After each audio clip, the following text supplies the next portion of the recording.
Have you ever heard a love story so carefully and perfectly crafted that you don't realize it's a trap until everything, your trust, your peace, and your life savings have disappeared? This is the story of Onyeka Ehie, a brilliant Nigerian-American whose intelligence, success, and stability could not protect her from a man who understood romance better than he understood honesty. This is the Danish Deception, a tale of luxury, love, lies, and a devastating $300,000 heartbreak. Onyeka Ehie is an ex-Bachelor star, a tech expert, and a realtor who traveled to Croatia for a simple vacation.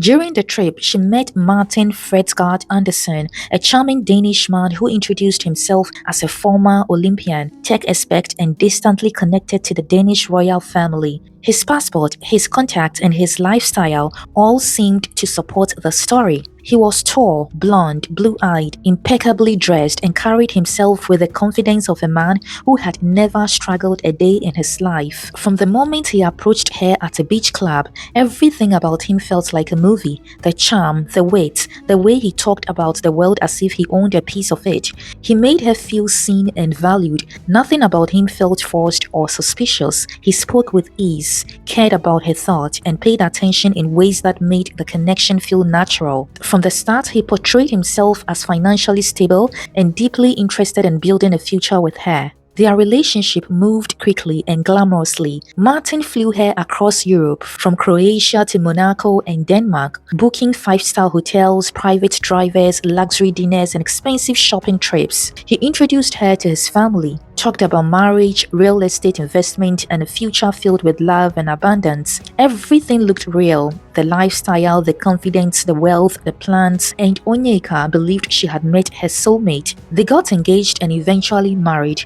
but shortly after the wedding, the fairy tale began to fall apart. Martin suddenly claimed he was having issues accessing his funds due to international banking restrictions. He asked for a small amount of money at first, and because she trusted him, she helped. But the request kept increasing. More money, more stories, more urgent explanations about business troubles, frozen crypto accounts, and blocked funds. Before long, he was taking huge amounts, not only from her, but also from people around her, including her parents and sister. Slowly, the lies started to unravel. His story stopped making sense. His confidence slipped. When Onyeka dug deeper, she discovered that nothing he told her was real. The businesses, the wealth, the investment, the luxury lifestyle, all of it was staged, borrowed, and fabricated. Martin was not a wealthy businessman, a realtor, or a tech expert. He was a con artist who used romance, charm, and illusion to drain her emotionally and financially. In one case, he convinced a friend to give him $300,000 in cryptocurrency, claiming it was part of a tech investment that needed immediate funding. Onyeka slowly began piecing together an alarming pattern. The spending, the stories, the charm, the agency, all of it aligned with someone maxing a severe gambling addiction. By the time she fully realized what was happening, the financial damage was staggering. Between the losses she absorbed personally and the money taken from her friends and family, the total exceeded $500,000.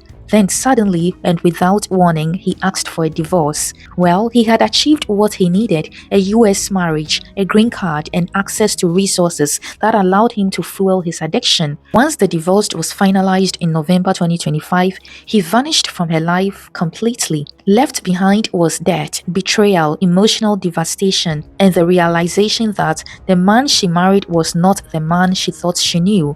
Onyeka is sharing her story to protect others from predators who are skilled at appearing perfect. Wanted to touch on the reasons why I decided to share my story. Obviously, I did touch on this in the introduction disclaimer video. The first reason being love is a powerful drug. Y'all, I watched Tinder Swindler and I watched Who the Fuck Did I Marry series, and I never thought I would fall victim to something like this. And now that it's happened, I'm deciding to work through it in therapy, give myself grace, give myself compassion. If you also fell victim to something like this, which let me tell you guys, I've already received thousands of messages of other victims. You are not alone, and do not let that shame eat you alive. Number two, I want to protect other people. Y'all, this man was a professional, international criminal con artist, and he will not stop. So I do not want to be complicit in him continuing to hurt other people. And obviously, I know that I'm gonna fall under scrutiny, and that's okay. I really don't care. But I'm just happy that I can do my part to protect other people. And I'm not just talking about other women, I'm talking about other women and men, because he got loaned money by lots of friends in the US and in Denmark. And at the end of the day, like, when you trust someone, you want to help them when they're in need. And so I want to protect people from falling victim to this. And it makes me sick. When you love someone and you trust them and they're in need, oftentimes you're going to want to do something in order to help them. I'm happy that I'm able to do my part in preventing this psycho from doing this to other people. And lastly, the third reason, which I did not share with you guys earlier, I wanted to bring awareness to gambling addiction. The thing about gambling addiction is it's very easy to conceal. You can see someone on the street, you have no idea that they have a gambling addiction. It is truly invisible until it's catastrophic. And it's the addiction that can affect the most people, especially if you're dealing with a gambler that's highly intelligent, because they will falsify emails, documents, invoices, websites. Like, it's insane the lengths that they will go to in order to get money from you. I know someone that got conned by my ex, and he produced documents with fingerprints on them. You can't make this up. So I want to bring awareness to it because it can cause so much damage. Again, these are the three main reasons why I decided to share my story, and I'm grateful that I could do my part in just helping other victims to prevent this from happening. And again, if you've gone through something similar, just know you're not alone. I know a lot of you are wondering, how the hell did this man con this many people? And this is what I think. Someone might disagree with me. Number one, his looks. He's very charming, charismatic man. I've mentioned that multiple times. He's highly, highly, highly intelligent. He knows how to play with people's weaknesses. Like, I think that's why every single person he reached out to, he had different lies. He was a great listener, and it was really easy to connect with him. And because of that, he was able to build so much trust with all of these people. And him being from Denmark didn't help. I feel like that piece was very critical in all of his different cons. I don't know how he conned people in Denmark. I'm sure he had some other way to do it, but yes, I have already received a lot of messages from people saying that my ex also conned them. I actually talked to a girl that dated him while he was with me and his ex. So now there's someone that was added into that mix. I also know that there's a group of people at a company he used to work with, and he conned tens of thousands of dollars from that company, and he actually ended up getting fired. So I'm learning a lot. Another ex-girlfriend reached out to me. I'm learning a lot. So at this time, I'm going to tell all of you, I'm not collecting tips because I'm building a case. My goal is to get this man in prison. He does not deserve to be a part of society. And I'm trying to build up as much evidence as I possibly can. And now let's take a look at how social media is reacting to the story. So we've all seen the Danish Deception by now, and I haven't said a word because I make it a point not to speak on or about Black women because it is not my place, right? But her latest video talking about how shocked she is that the Black community is not supporting her, I mean, I just cannot shut up anymore, and I have to say something. What you don't understand is that the reason that the Black community is not supporting you is because had this dude been Black, okay, you and your friends that gave him money would never have been in this situation. If this dude were Black, the second that he told you that he was in the Olympics, you would have Googled that shit. The second that he told you that he was royalty, you would have been like, I don't know about that. Let me Google it. The second that you went to his mama's house and it didn't match the home that you expected of a royal person, those would have been huge red flags to you as to, is this guy telling me the truth? If he were Black, you would have done all those things. The reason that you didn't do all those things is because this was a tall white dude that looked like Thor. And you were so enchanted by him and so happy that you had this big white dude in love with you that you didn't want to see the red flag. So miss me with that nonsense that the community that you would have been so prejudiced against had this dude been Black all of a sudden is not supporting you. Yeah, they're not going to support you because the reason you're in this situation is because this dude is white and this is what you wanted for your life and this was your dream. Had he been Black, you wouldn't be here and you know it. Danish Deception? The only thing deceptive is how the hell y'all taking all these trips. There's a trip in every part, a trip or two in fact. Monaco, Paris, Broken boat. Caught the hand now. What? Where y'all get all this money from? Ain't now dollar in his account, but yet y'all catching flights. 34 cents in the account, but you in a villa somewhere. Catching flights and fraud charges. Flights and tax bills. And you just soaking it up, believing every minute of it. And Crypto and Cryptisha, they better than me, because you'd have been here for my lawyer. How you catching all these flights and you owe me bread, 200 bands, and you in a villa, feet up? I ain't gonna lie, once somebody start having too many troubles, I'd be like, okay, you just, I ain't trying to have you rub off on me. Your daddy got cancer, your mama back broke, your back hurting, you done lost all your money, you getting this coming through, your insurance bill. I know, you got too much going on right now. You need to figure that out. I don't want your woes to rub off on me. I'm gonna go about my business. You are telling me that he been borrowing all this money, y'all got married, you giving him money, your sister giving him money, your mama giving him money, your granny giving him money, the dog giving him money, and he the one that had to leave you? I never would have gave that man no damn thousands of dollars in the first place. But once he started reaching out to my friends, family, dogs, and cats, I would have had to leave him. Number one, because I wouldn't have heard the end of it. Like, my family would have been reading me for filth every damn day. Why are you still with that man? He's broke and he's a beggar. Me and you was flying me out and whining and dining me, but you don't have good money management skills? Oh yeah, it's time for you to go. There's no conversation that needs to be had. You put on the front and you love bomb me. I'm gonna go. I'm gonna get my books, my bags, my belongings. I'm gonna go. That young lady's trying to make her money back on TikTok by running it up with all these videos.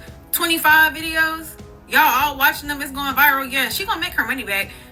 Good for her. You know, I support black women, even though, you know, all kinfolk ain't skinfolk, because as I'm coming to learn, she one of them. I know that she called it the Danish Deception. It's giving you're just delusional. You were delusional to a thought that was gonna work out. So many red flags in that story. I watched somebody's recap. Thank God I did, because I saw her first video and I was like, I don't want to know. You said Danish Deception?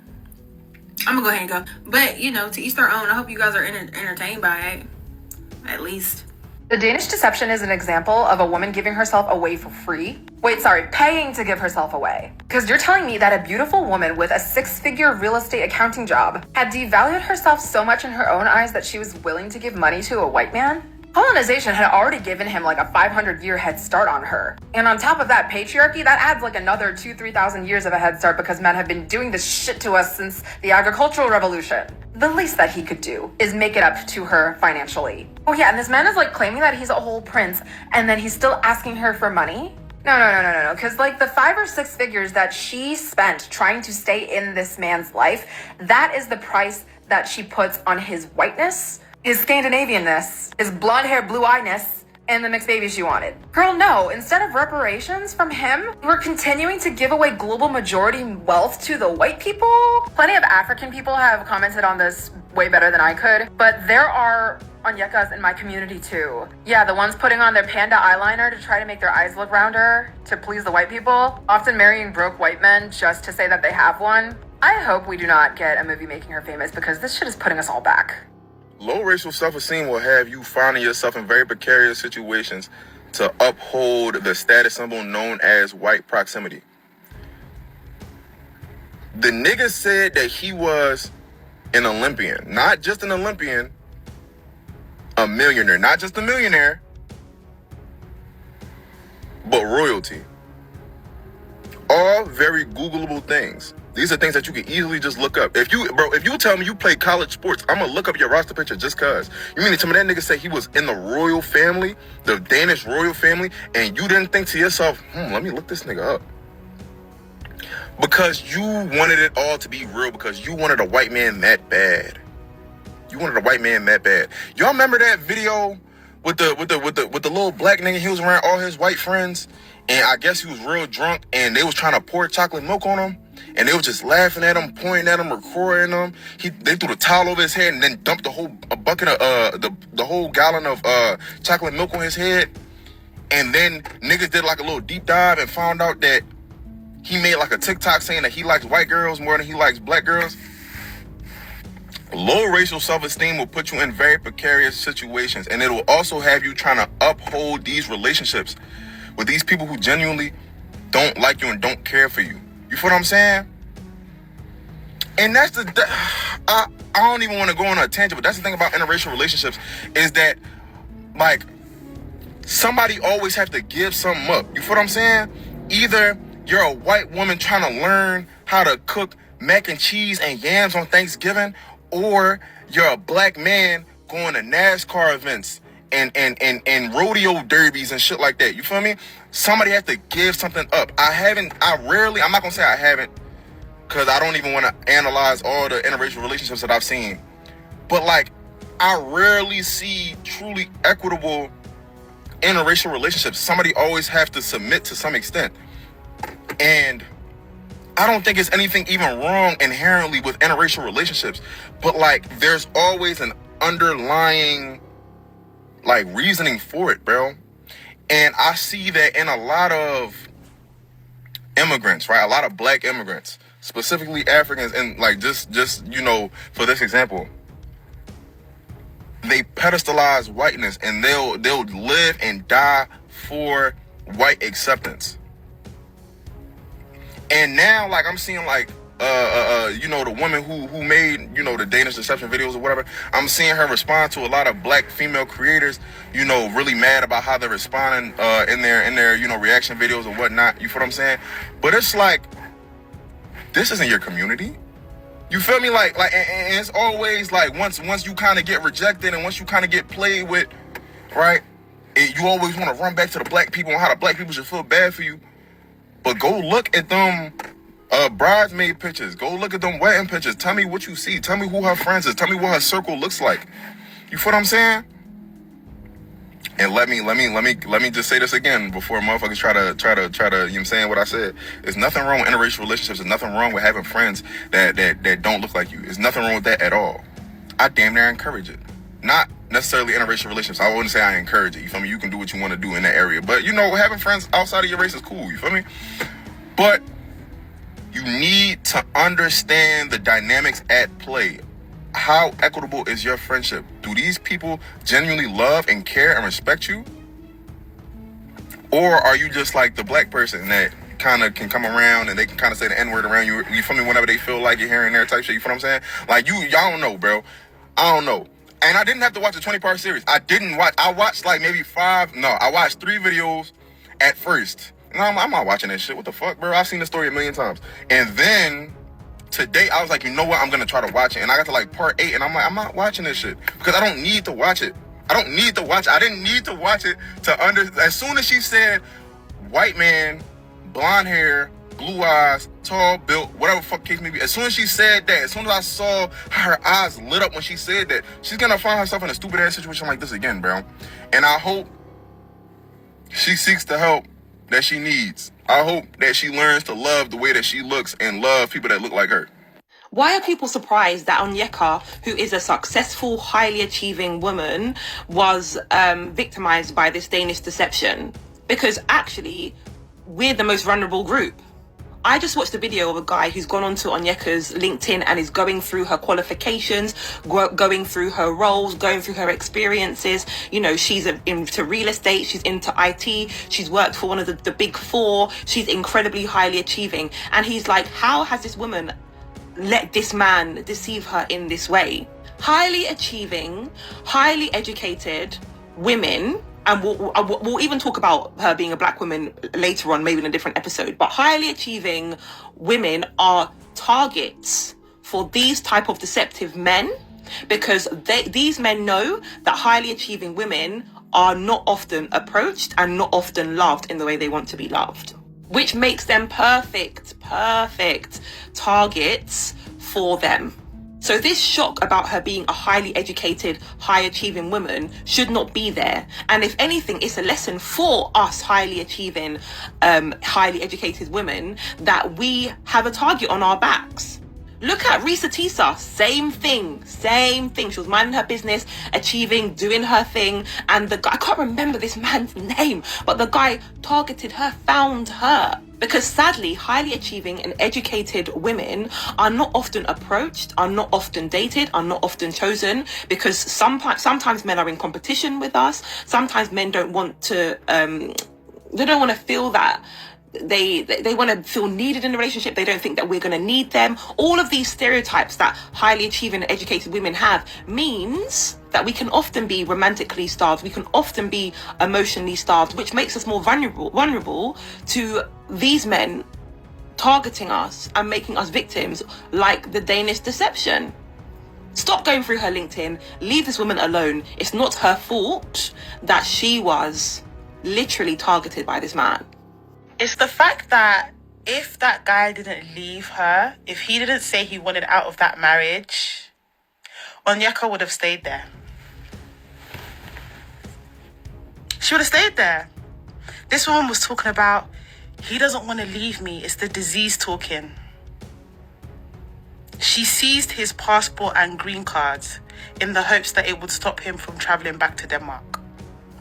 And the only reason why she now wants to expose him is because he sent her a text message saying, I don't care if you tell everyone what I did.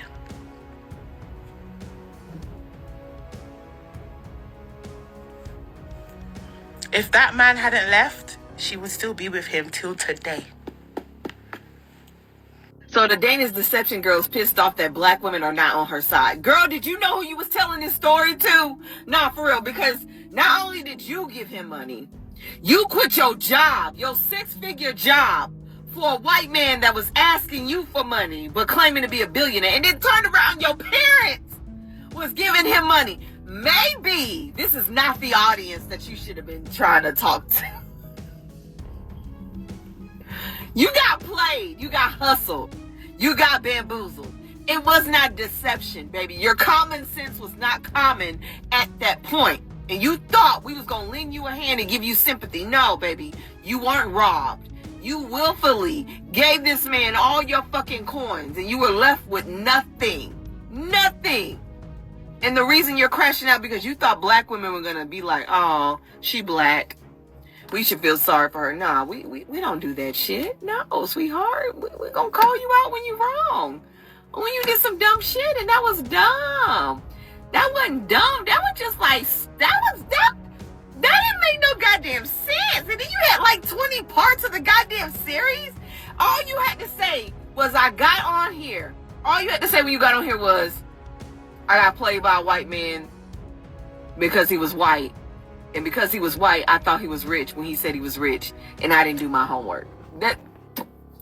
We would have understood that more than the 8-part series. The Danish Deception has since become a powerful cautionary tale, a reminder that not all scammers look suspicious. Some wear expensive cologne, speak gently, travel in style, and say all the right things. Onyeka's courage to speak out has helped countless others recognize the signs of manipulation before it's too late. Her story is painful, but it's also necessary, a reminder that love is beautiful, but when placed in the wrong hands, it can become the perfect tool for deception. Let's be careful out there. Thank you very much for watching. If you love this video, please do well to subscribe, like, comment, and share.